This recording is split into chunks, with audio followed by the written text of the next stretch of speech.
In today's episode, we're going to talk about anxiety. Specifically, I'm going to teach you 3 breathing exercises that will help you reduce your anxiety and increase your confidence.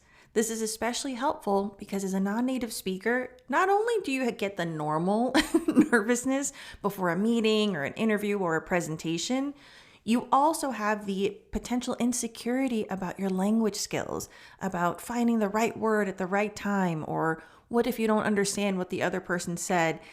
Whew. So that can be a lot. And something that I do with all of my clients is give them these tools, these coping mechanisms to help them center themselves and be able to perform at their best. If we haven't met yet, my name is Tanya, and as a business English coach, I specialize in helping professionals, predominantly non-native speakers, and I help people communicate clearly and effectively. Something that I see in everyone is that there's a certain level of anxiety when it comes to public speaking. For non-native speakers, I find that just speaking in general can also induce the same kind of anxiety. So what I teach is this, we're going to start with your first technique that I call 3-2-1. By the way, if you're driving while you're listening to this, please don't do it. This is definitely one of those episodes I would actually recommend that you do while you're at home, not driving or operating any heavy machinery. Okay, that being said, for 3-2-1, the first step is the number 3. You're going to massage and pull, gently tug your ears in 3 different spots. So I would usually do like the top, the middle, and the bottom. So go ahead and do that. I'm doing it with you. And here you should feel kind of like a warm sensation. So by doing this, it promotes blood circulation. So you're going to feel kind of a tingle. And sometimes I even feel it all the way through to my legs. And it feels really good, to be honest. For the number 2, you're going to pull your shoulders up like you're trying to touch your shoulders to your ears and then drop them. So the 1 go up and 2 go down. What this does is it kind of crunches what I call the tension triangle. When you're speaking English and that's not your native language, you often don't realize how much tension you carry in your shoulders. And you often raise your shoulders throughout because of that anxiety and that tension. And so it causes this stiffness. So by doing this part of going up and down with your shoulders, you're kind of giving yourself a little bit of a massage. You're releasing that tension. And you also self-correct your posture. So by doing this, your shoulders should be up and confident. Your back should be straight. And then for number 1, it's what I just did. You're just going to inhale. Exhale. And the purpose of this is to slow your heart rate, also allow you to begin speaking with oxygen. Okay, so let's do it again. You're going to do 3, massage and pull your ears in 3 different spots. 2, you're going to go up and down with your shoulders. And 1. So by now you should be feeling really good. So the other benefit of this activity is with the first one, when you're doing your ears, that blood circulation is really important because it distracts you. So by triggering some physiological change, you're distracting your anxious thoughts. So it really helps you just be in the moment and not focus on the things that are causing you to be nervous. And then again with the second one, with the shoulders, it really just helps you be mindful of your body language, in addition to kind of giving you a little massage. And then for the breathing, it reminds you how important oxygen is. And I know that sounds obvious, but you'd be surprised how much breathing plays into the process of making yourself feel anxious. So that's something that we're going to be more mindful of. Now, this is something, for this technique to be extra effective, it's a really good idea to do it before any time you have anything in English. So and I mean it, even before listening to a podcast, before watching a show on Netflix, before all your meetings. Because what you're doing, when you're doing it before, for example, a podcast or watching a show, those are things that are relaxing. So you're starting to, we need to reprogram your brain, because right now you probably get triggered as soon as you know you have to speak in English. It kind of activates all of this anxiety and fear. So what we're doing by doing this during, things that are not fear-inducing, like a show or radio or music or anything, is we're training your brain to do 3, 2, 1 and associate it with being relaxed, having fun. So eventually, if you do this enough throughout your day, and then you start doing it before your meetings, before you have to speak English, you're going to activate this sense of calm and relaxation. So I recommend doing it all the time until you kind of reprogram yourself, and then it becomes a really quick and simple tool that you can use before specific situations. For the next breathing activity, again, if you're driving, please don't do this. I want you to put one of your hands on your chest and the other hand on your belly, on your stomach. In the first one, I want you to inhale, but fill your lungs. So you should feel your chest rise, so only your top hand should be moving. So inhale, exhale. And it really doesn't matter if you're exhaling through your mouth or through your nose. You can do whatever's most comfortable. Now for the next breath, we're going to do the opposite. I want your top hand to stay still, and I want you to fill your belly with the oxygen, so your bottom hand should move. Inhale. Exhale. All right, and let's try it one more time. Go ahead and inhale. We're doing the top hand first. Exhale. And now the belly. Fill your belly with air. And exhale. Okay, so the purpose of this exercise, which you can do as many times or as often as you need, is it helps you control the air. And this is something that I use specifically when I'm helping people find their voice. So when I work with non-native speakers, I don't know if you've noticed, and you know what, I'm the same way. My voice in English is different than my voice in Spanish. And they're both my native languages, but it's just something that happens. When you're speaking your non-native language, you might be taking on a different pitch, a different voice. And that's one of the things that can contribute to the anxiety, because your body feels like something unnatural is happening. And I find that the reason this happens is a lot of times, especially in business, when you're speaking English, you usually go into what I call a head voice. And if you think about, like, if you imagine yourself on a stage and you're trying to talk to someone really far away and you're like, hey, can you hear me? You feel that pressure in your head. So that's a more obvious example because it's louder. But I find that a lot of non-native speakers will use the head voice even if it's just a regular conversation.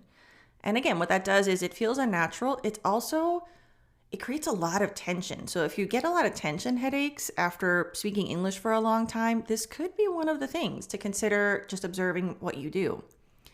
Now, telling someone like, don't use your head voice, but what does that mean? So this exercise is also, to calm you down, to give you peace, but it's also to recenter your voice. So by controlling the airflow and feeling like the chest rise and then the stomach, you're controlling the way that you use oxygen. And so the goal is, and I want you to try this with me. So we're just going to try a simple expression. Let's see, like, how are you today?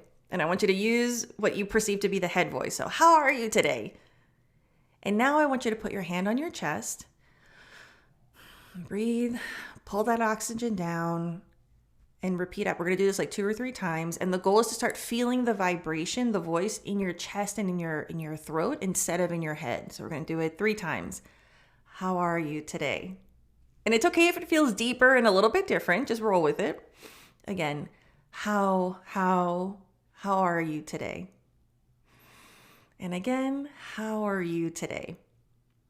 So if you're feeling that vibration, and it usually has the impact of making your voice be a little bit deeper, that's great. So I want you to really just feel empowered. If you're happy with your head voice and it's not causing you any problems, then you do what's best for you. But I find that the head voice usually sounds less natural. It's also draining if you're speaking for a long time. So by being able to just recenter your vibration, your air, it's going to help you have more endurance if you happen to, be giving a 4-hour training session. It also helps you feel more genuine. And I want you to, put your hand on your chest and say stuff, just naturally in your native language. And I think you're going to find that it's going to have that vibration in your chest the same way that it did when we were practicing this in English. And again, it's really about finding your most natural voice And in this case, I mean the pitch, not what you're saying, but how you say it. When you find, it just feels so good. It's so rewarding because then you start feeling more like yourself. And at the end of the day, that's what reducing anxiety is about. It's increasing your confidence. It's allowing you to feel confident in who you are, in what you say. And the more you allow people to see you, the more you're able to be yourself. And it just has this amazing ripple effect that's going to help you feel like a better version of yourself, a better person, and a better professional. And last but not least is the body scan.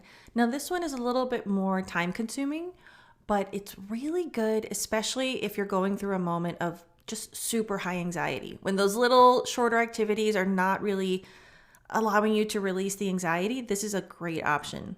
I would say typically people recommend doing body scans while laying down, but since this is for a real world application, you can also do it while you're sitting at your desk before a Zoom call, or you can do it while walking around, whatever works for you. So find, if you don't like sitting still or for some reason that causes you more anxiety, walk around and do the scan.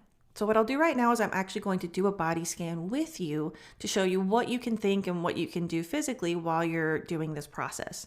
You can always refer back to this section of the podcast and have me guide you through it. Oh, you know what? Yeah, I'll also try to do maybe like a YouTube video of a guided body scan for you so you can just put that on, hear me talk you through it, and then move on with your day with more confidence. Okay, so whether you're sitting down, walking around, or laying down, we're going to start at the top.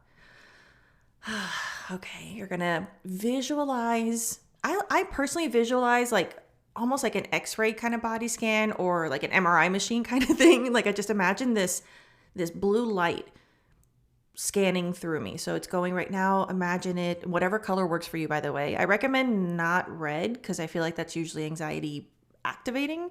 So pick a soothing color and imagine that light. And right now it's on your head.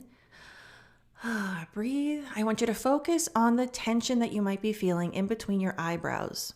So that forehead tension. So wiggle your eyebrows, smile, and release. So release all those muscles in your forehead. All right, and then keep scanning. Pay attention to your ears. Now your mouth. So I want you to get silly with it and just like make a bunch of different shapes with your mouth. So ow, ow, ow. And the goal is to release the muscles and kind of see where. The other thing about the body scan is you kind of find where you hold your anxiety. And it makes you be very, very mindful. So this is going to help you find your anxiety and also distract that anxiety. All right, so now we're going into your neck. Maybe stretch your neck a little bit in case you're holding it there. Now your shoulders, whatever position you're in, go ahead and roll your shoulders. Move them around. I find that a lot of people hold their tension there. So see if that's where you have yours. All right, down. We're now towards the rib cage. Expand your rib cage with oxygen. Now feel through your arms, through your forearms. We're at your hands. I want you to wiggle your fingers. I want you to make a fist and then release. Again, make a fist so that all of the muscles in your arms are tensed up, and then release. And I want you to shake out your hands. Visualize anxiety just like flying, being flung through your fingers and out. All right, put your hands down. Now we're moving through the stomach. A lot of times people, if you're the kind of person who has a very sensitive stomach, a lot of times it has to do with how you process stress.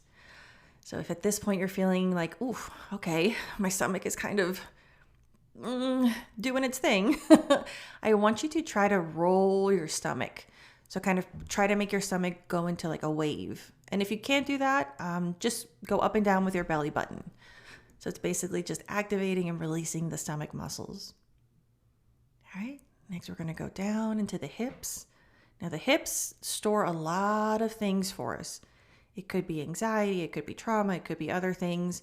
So here I just want you to kind of move them a little bit. Release. I want you to kind of clench your gluteus maximus, your butt, and release. And if you do that and you notice that it was already tight, that tells me that you're holding kind of tension there. So that's going to be really helpful for you to be able to just clench, release, tighten, release. It reminds your body you have power over it. You're in control. It's going to be okay. All right. Imagine the blue light or whatever color you've chosen scanning down. Now we're going through your thighs. All right. And I want you, if you can, to kind of try to tighten your thighs and release. If you're laying down, sometimes if you just extend your legs more, it'll tighten that area.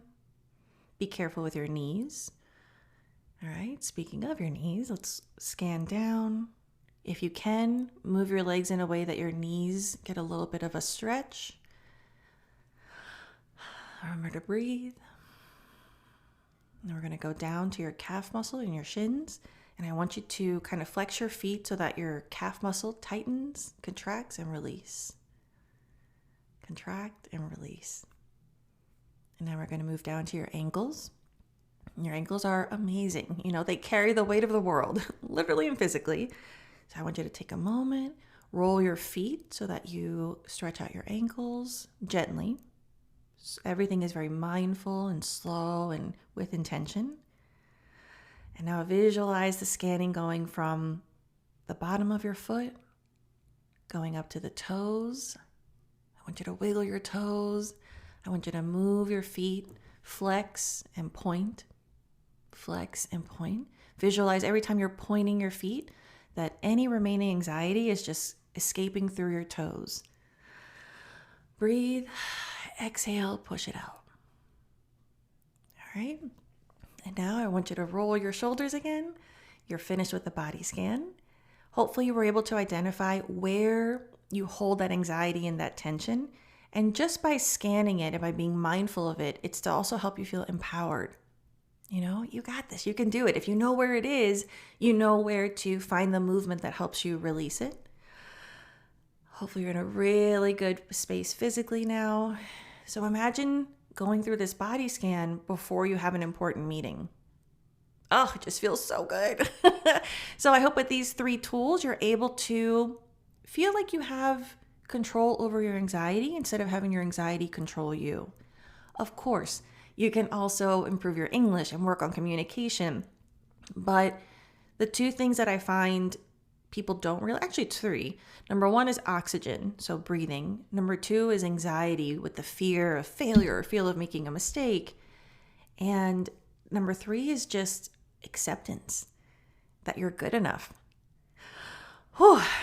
Repeat after me. I'm good enough. My English is good enough. You know, you're going to find the best way to communicate with what you have.